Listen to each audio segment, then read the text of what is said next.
Hello everybody, welcome to our market report. So today we're going to talk about the impact that Fed's decision had in the market, because you know that today on Wednesday, January 25th, the Fed decided to extend its interest rate, at least to maintain it between 0 and 0.25 basis points until 2014. So this created a big surge in the resources, especially in the gold sector, and that's what we're going to talk to you about today. First of all, let's take a look at the gold spot. What is it doing today? It's simply reverting an important downward trend. So today we have a go on the gold spot price. Same thing also on the gold sector and the TSX, and a lot of stocks have reacted. So let's take a look at them all together. First stock, we have Orico Gold. Orico Gold, first of all, the stock is reverting an important downward trend, but also breaking through an important sideways formation, as you can see here with those two lines. What do the stochastics say? You see that the stochastics are heading toward the overbought situation, so there's still some room to go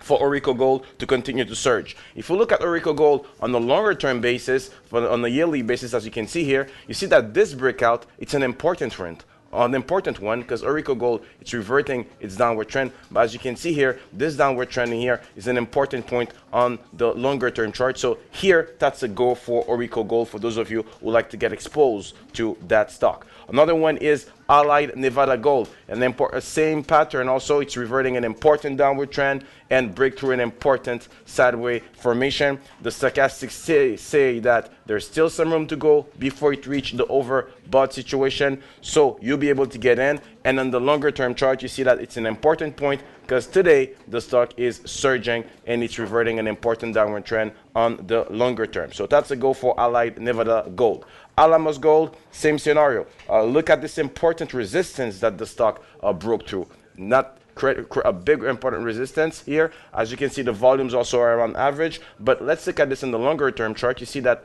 this is an important also upward trend that the stock is keeping.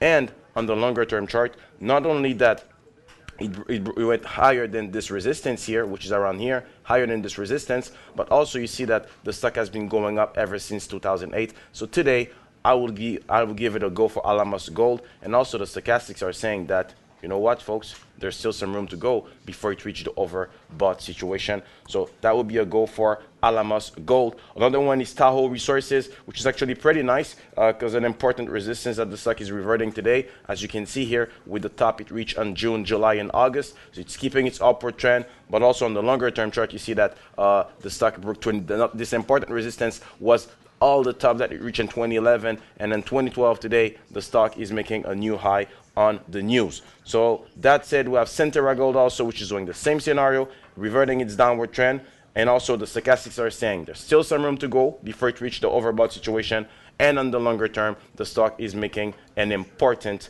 surge here. So that would be a go for Centerra Gold. But a stock like Sabina Gold and Silver, yes, technically speaking, you will say that, you know what, it's the stock is breaking through an important sideways formation. The stochastic still shows that there's some room to go before it reaches the overbought situation. But on the longer term chart, if we look at this together, we see that the stock already made this signal that you see here. The stock already made this signal over here. So I would not be as go all in on that stock, because the stock already made this false signals here early in the late 2011. So I will go gradually on that stock, because it could just make the same top that it did here on 2011. It's less credible and less strong than a stock, for example, like Centerra Gold, which really, after breaking through that downward trend, there's really nothing that could stop it, because the next stop after this surge is around here, which is at about 22.50. Actually, the stock is about 20.28. So that's it, folks. Don't forget to always follow us on facebook.com/decisionplus, and see you next week for another update on the markets.